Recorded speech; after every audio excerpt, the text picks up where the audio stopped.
Assalamualaikum warahmatullahi wabarakatuh dan selamat pagi.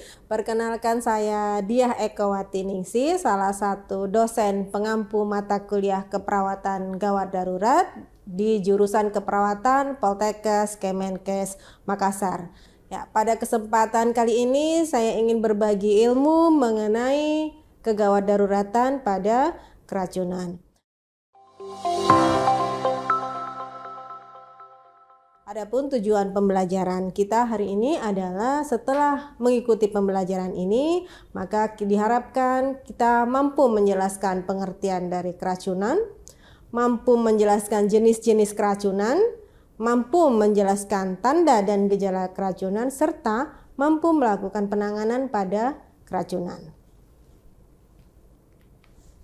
Baik, di slide awal kita kali ini terdapat sebuah gambar. Jadi saya ingin menggali pendapat dari saudara sekalian tentang apa gambar yang ada di situ ya. Jadi kalau dilihat pertama mungkin saudara berpendapat bahwa terdapat seseorang yang memiliki sakit perut ya. Kemudian ada juga makanan yang berserakan dan yang terlebih lagi ada gambar racun di belakangnya. Jadi bisa disimpulkan bahwa dari gambar tersebut menunjukkan seseorang yang diduga mengalami keracunan. Baik, kita lihat dulu pengertian dari keracunan itu sendiri. Racun itu merupakan zat yang bisa saja berasal dari bentuk padat, cair, maupun gas yang dapat mengganggu proses kehidupan sel suatu organisme. Dan keracunan itu sendiri adalah masuknya suatu zat racun ke dalam tubuh yang memiliki efek membahayakan atau mengganggu fungsi organ, baik disengaja maupun tidak disengaja, yang dapat menimbulkan kematian. Sehingga beberapa hal yang harus diketahui adalah bahwa semua zat dapat berpotensi sebagai racun yang memiliki gejala bervariasi, dan kita harus mengenal setiap agen tersebut agar dapat melakukan tindakan dengan cepat dan tepat. Nah, untuk zat-zat penyebab keracunan itu sendiri bisa berasal dari zat padat, contohnya obat-obatan maupun makanan. Kemudian dari zat cair bisa berasal dari alkohol, bahan bakar minyak, pestisida, cairan pembersih. Dan untuk dari zat gas bisa berasal dari karbon monoksida, karbon dioksida maupun hidrogen sianida. Nah, setelah kita mengetahui apa itu racun, kita juga perlu tahu bagaimana racun tersebut bisa masuk ke dalam tubuh. Nah, yang pertama, racun bisa masuk ke dalam tubuh melalui proses tertelan. Berasal dari makanan atau minuman yang kita masukkan lewat mulut ke dalam tubuh kita. Untuk proses selanjutnya bisa masuk ke dalam tubuh melalui proses inhalasi atau terhirup. Ini berasal dari racun yang berbentuk gas, uap maupun asap. Cara masuk selanjutnya bisa berasal dari proses penyerapan melalui mukosa mata maupun kulit. Dan yang selanjutnya adalah masuknya racun itu langsung ke pembuluh darah melalui proses penyuntikan atau injeksi. Berikut adalah jenis-jenis keracunan makanan ya. Jadi pada keracunan makanan ini saya tampilkan beberapa contoh.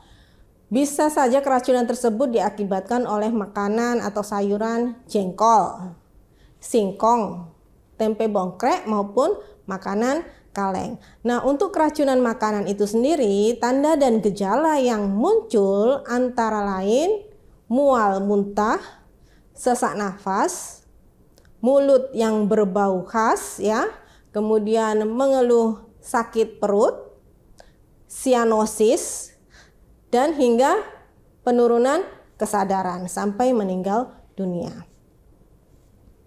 Untuk keracunan korosif yang biasanya didapatkan dari bahan kimia industri, pertanian maupun rumah tangga, contohnya seperti pupuk ya, pupuk tanaman, kemudian cairan pembersih lantai atau cairan pencuci piring yang biasa kita gunakan di rumah tangga ini, jika masuk ke dalam tubuh akan menimbulkan gejala berupa sakit kepala hebat, mual muntah, sesak nafas, sakit perut, dan bahkan penurunan kesadaran. Jenis keracunan selanjutnya adalah keracunan inhalasi atau yang kita hirup, bisa berasal dari karbon monoksida maupun karbon dioksida. Nah, tanda dan gejala yang dimunculkan adalah adanya kondisi pasien mengeluh sesak nafas. Kemudian ada sakit kepala, kelemahan pada otot, palpitasi. Ya, palpitasi adalah kondisi di mana jantung berdebar-debar. Kemudian ada kondisi hipoksia, di mana kadar oksigen di dalam darah sangat rendah. Nah, yang paling berat adalah munculnya penurunan kesadaran hingga kondisi koma pada korban tersebut. Jenis keracunan selanjutnya adalah keracunan organofosfat, biasanya terdapat berasal dari bahan insektisida atau pestisida, contohnya baygon, malayon ya, yang biasa kita jumpai sehari-hari di rumah tangga. Nah, tanda dan gejalanya bisa mual, muntah, takikardi. Takikardi ini adalah kondisi di mana nadi di atas normal ya, nadinya cepat. Kemudian ada sianosis. Sianosis adalah kondisi kebiruan yang biasa muncul di bibir, mukosa bibir, dan juga ujung kaki, ujung tangan ya, ujung kuku dari kaki dan tangan. Selanjutnya bisa muncul keluhan hipotensi, keringat dingin, dan penurunan kesadaran. Nah, di sini bisa kita simpulkan bahwa menentukan seseorang mengalami keracunan ini tidaklah mudah. Harus diperhatikan pada penderita yang sebelumnya nampak sehat, mendadak timbul gejala kejang, shock, mulut berbusa, gagal ginjal, gagal jantung akut, gagal nafas, bahkan kehilangan kesadaran yang tidak diketahui penyebabnya. Nah, jika kita mendapatkan korban yang diduga mengalami keracunan, tentunya hal pertama yang dilakukan adalah pengkajian. Jadi biasanya kita lakukan pengkajian secara heteroanamnesis karena biasa korban datang dalam kondisi tidak sadar atau malu untuk berterus terang. Selanjutnya usahakan untuk mendapatkan nama pasien atau nama korban. Kita harus tahu jumlah bahan racun dan kapan waktu penderita tersebut makan atau minum bahan racun tersebut. Tanyakan adakah riwayat perselisihan dengan keluarga, teman dekat, teman kantor, atau masalah ekonomi yang berat. Setelah pengkajian kita lakukan pemeriksaan fisik. Pertama, perhatikan tingkat kesadaran penderita. Apakah dia datang dalam kondisi gelisah, sudah mengalami penurunan kesadaran, atau bahkan tidak sadar. Kemudian periksa tanda-tanda vital, tekanan darahnya, pernafasannya, nadinya, serta suhunya. Perlu diperhatikan ada tidaknya luka di daerah sekitar mulut. Kemudian ada tidak bau nafas yang khas, hipersalivasi atau produksi air liur yang berlebihan, pupil yang mengecil ataupun pupil yang melebar. Nah, hal tersebut harus diperhatikan saat kita melakukan pemeriksaan fisik.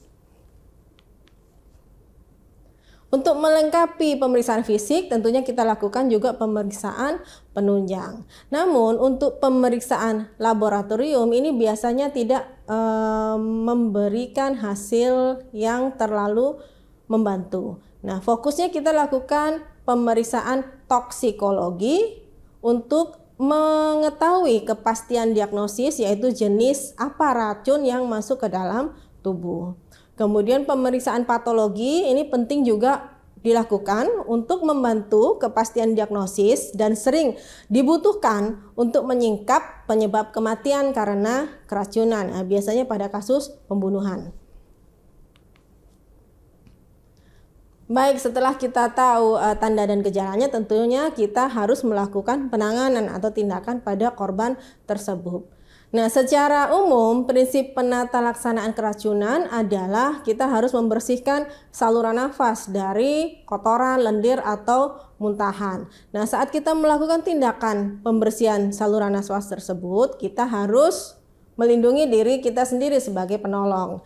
Harus menggunakan sarung tangan atau melindungi jari tangan kita yang akan melakukan pengeluaran kotoran, lendir, atau muntahan tadi menggunakan kain ataupun kasa.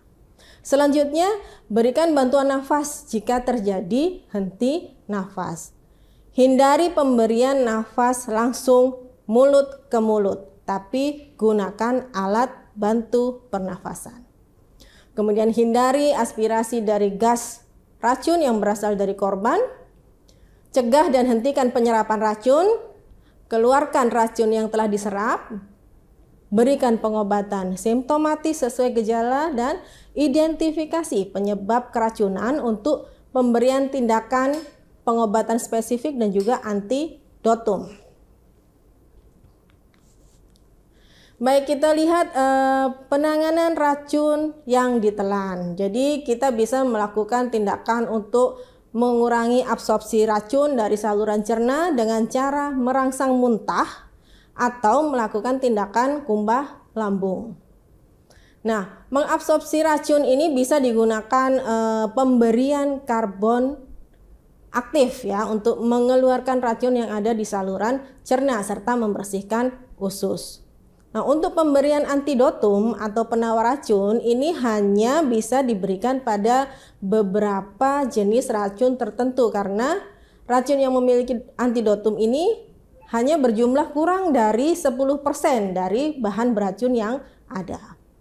Selanjutnya bisa dilakukan tindakan untuk meningkatkan eliminasi dengan cara diuresis, pemberian dosis multiple karbon aktif, serta melakukan tindakan dialisis dan hemoperfusi yang tujuannya adalah untuk mengeluarkan racun dari saluran cerna.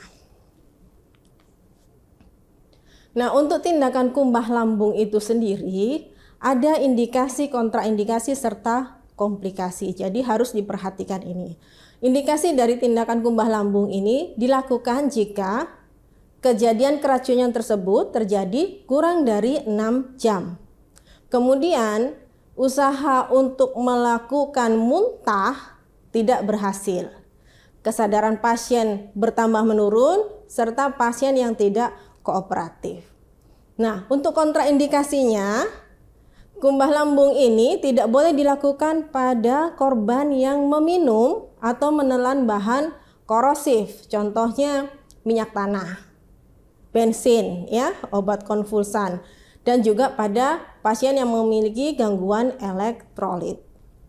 Nah, untuk komplikasinya sendiri, kumbah lambung ini bisa menyebabkan pasien tersebut mengalami kondisi aspirasi pneumonia, perforasi, perdarahan, serta trauma psikis yang bisa mengarah ke kondisi kardiak arrest. Nah, untuk penanganan racun yang terserap lewat mukosa baik mata maupun kulit ini adalah dengan cara melepaskan pakaian yang terkontaminasi, cuci bilas permukaan mukosa yang terkena racun, serta penolong jangan ikut terkontaminasi oleh racun yang ada. Sedangkan untuk penanganan racun yang terinhalasi, maka kita harus memindahkan korban atau penderita ke tempat yang lebih aman, tempat terbuka yang memiliki sirkulasi udara yang bagus. Kemudian berikan oksigen dan jangan berikan pernafasan langsung dari mouth to mouth. Baik, demikian tadi adalah materi kita mengenai kegawat daruratan dari racun. Jadi bisa kita simpulkan bahwa Racun itu bisa berasal dari zat padat, cair maupun gas. Nah, penanganan yang diberikan tentunya sesuai dengan jenis racun yang masuk ke dalam tubuh. Nah, sebagai penutup kita tutup dengan kata-kata motivasi dari Meryl Douglas. Time is life, to waste your time is to waste your life. Jadi, waktu itu adalah kehidupan. Jadi, jangan membuang waktu kita, karena saat kita membuang waktu kita berarti kita membuang kehidupan kita. Baik, semoga materi kita hari ini membawa manfaat. Saya ucapkan terima kasih atas perhatiannya. Assalamualaikum warahmatullahi wabarakatuh.